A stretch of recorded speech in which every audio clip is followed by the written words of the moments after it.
Et si la fragilité, ce n'était pas un obstacle, mais plutôt un chemin? Aujourd'hui, on va explorer ensemble une idée assez radicale. Comment s'épanouir, non pas malgré les défis, comme la maladie, mais peut-être bien grâce à eux, en allant puiser dans des ressources qu'on ne soupçonnait même pas. Alors voilà la question qui est vraiment au cœur de tout. On a souvent cette idée, cette croyance, que pour être heureux, eh bien, il faut être en parfaite santé. Mais est-ce que c'est vraiment aussi simple que ça? C'est cette interrogation qui va être notre point de départ. Le docteur Lionel Coudron nous offre ici une perspective qui, je trouve, change absolument tout. S'épanouir, ce n'est pas atteindre un état parfait sans aucune blessure. Non, c'est un processus, c'est la décision de s'engager à fond avec la vie, ici, maintenant. Devenir pleinement vivant, avec tout ce que ça implique. Ok, mais alors, comment on atteint cet état de pleine vie? Ça nous amène à notre première grande idée, un tout nouveau type d'épanouissement. Vous voyez, en yoga-thérapie, le but, ce n'est pas forcément de combattre la maladie à tout prix. C'est plutôt d'accompagner, de nourrir cette force de vie qui est là, en chacun, et de retrouver une sorte de liberté intérieure, même quand le corps, lui, a ses contraintes. Mais concrètement, par où on commence ce voyage? Eh bien, le chemin de la yoga-thérapie, c'est avant tout un voyage intérieur, un voyage de conscience. Et la toute première étape, qui est absolument cruciale, c'est de tourner son regard vers l'intérieur pour essayer de comprendre ce qui, en nous, bloque ce sentiment de bien-être. Tout commence par cette question. Elle a l'air simple, mais en réalité, elle est profondément révélatrice. Juste mettre des mots sur ce qu'on ressent, que ce soit de la peur, de la tristesse, de la frustration, ce n'est pas anodin du tout. C'est déjà le premier pas pour reprendre un peu de contrôle, pour transformer une expérience qu'on subit en quelque chose qu'on peut observer. Et quand on se pose cette question, tout à coup, ces obstacles émotionnels commencent à apparaître plus clairement.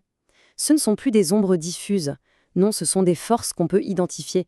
La peur, la colère. Et dès l'instant où on les identifie, on arrête de les subir passivement. On peut commencer à dialoguer avec elles. Bon, une fois qu'on a identifié ces fameux obstacles, comment on fait pour avancer? C'est là que des outils très concrets entrent en jeu. Ce ne sont pas des théories abstraites, ce sont des techniques pratiques pour observer ce qui se passe à l'intérieur et surtout pour poser une intention claire d'aller mieux. Et voici deux de ces outils qui sont vraiment fondamentaux. D'un côté, on a le SC, l'évaluation des sensations corporelles, qui nous ancre dans le réel. Où sont les tensions dans le corps, là, maintenant? Et de l'autre, le CP, l'évaluation des cognitions positives, qui nous invite à chercher nos propres lumières dans la nuit. Quelles pensées, quels souvenirs nous donnent de la force? L'un nous ancre, l'autre nous élève. Et une fois qu'on a fait cette auto-évaluation, on peut alors formuler ce qu'on appelle un sankalpa.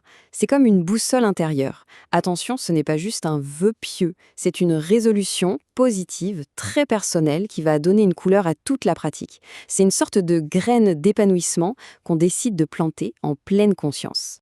La théorie, c'est une chose, mais la pratique, c'en est une autre. Alors on va maintenant découvrir 3 clés, 3 pratiques pour se reconnecter. Ce sont des exercices vraiment simples, mais leurs effets sur notre équilibre, tant physique qu'émotionnel, sont profonds. La première clé, c'est une technique de respiration. Le nom est un peu complexe, Ekanadi Shodhana, mais le principe, lui, est simple et vraiment puissant. L'idée, c'est d'utiliser son propre souffle pour purifier et rééquilibrer notre monde intérieur, un peu comme si on ouvrait grand les fenêtres pour aérer une pièce. Et attention, cette pratique n'a rien de magique, c'est de la pure physiologie. En respirant de cette façon, on calme directement le système nerveux. Et surtout, on stimule ce fameux nerf vague qui est un peu le chef d'orchestre de notre relaxation. Quand on l'active, on envoie un message très clair à notre corps. Tout va bien, tu peux te détendre, tu es en sécurité. Comme on le voit, la technique en elle-même est vraiment accessible. Ce qui compte, ce n'est pas la performance, mais de trouver un rythme doux, un rythme régulier. C'est assez incroyable, mais en seulement quelques cycles, on peut vraiment sentir un état de calme et de clarté qui s'installe. Après avoir apaisé le système nerveux avec le souffle, notre deuxième clé nous invite à y ajouter le mouvement. C'est le mouvement des ailes d'oiseau. C'est une pratique toute douce pour littéralement recréer de l'espace pour pouvoir respirer. Ce geste, qui paraît si simple, a des effets étonnamment puissants. En ouvrant et en fermant doucement la cage thoracique, c'est comme si on déverrouillait une porte. Et hop, on stimule à nouveau notre précieux nerf vague. Ça envoie un signal de sécurité au cerveau, et ça favorise la résilience, la créativité, le calme. Là aussi, la simplicité, c'est vraiment la clé. Il n'y a pas de bonne ou de mauvaise façon de le faire. L'essentiel, c'est de laisser le souffle guider le mouvement, et surtout pas l'inverse. C'est une invitation à écouter son propre rythme, tout simplement. Notre troisième et dernière clé se pratique allongée pour un relâchement encore plus profond. Pawan Muktasana. C'est une pratique très douce pour se réconcilier avec son corps, pour le réhabiter pleinement avec une attention vraiment bienveillante. Les bienfaits de cette pratique sont vraiment profonds parce qu'elle réactive une capacité essentielle qu'on a tendance à oublier, la proprioception. On va voir juste après ce que c'est exactement, mais imaginez que c'est un peu comme si on rallumait le GPS interne de notre corps. Le secret, ici, il réside dans la synchronisation parfaite entre trois choses: le souffle, le mouvement et l'attention.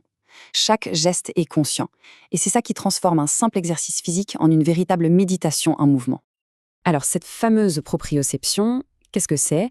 Eh bien, c'est tout simplement le GPS interne de notre corps. C'est notre capacité à sentir où se trouvent les différentes parties de notre corps dans l'espace, sans même avoir besoin de regarder.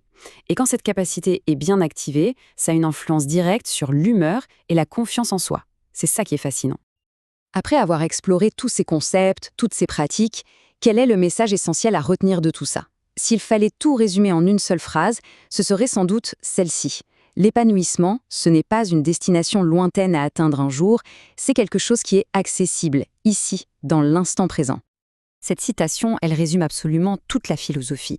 Il ne s'agit pas de promettre une guérison miracle, loin de là. Il s'agit d'offrir un espace pour redonner le pouvoir à la personne. Redevenir acteur de sa vie, ça veut dire passer de la passivité face à la maladie à un engagement actif avec sa propre vitalité. Et au fond, tout se résume peut-être à cette poésie du réel.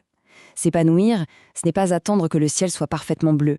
C'est apprendre à trouver de la lumière dans les petites fissures, du souffle dans les moments de silence, et une force insoupçonnée au cœur même de sa propre vulnérabilité. On termine donc avec cette question, qui n'est pas juste une question rhétorique. C'est une invitation. Une invitation à ramener toute cette exploration à l'essentiel, à son propre souffle. Un espace pour respirer, là, tout de suite, maintenant.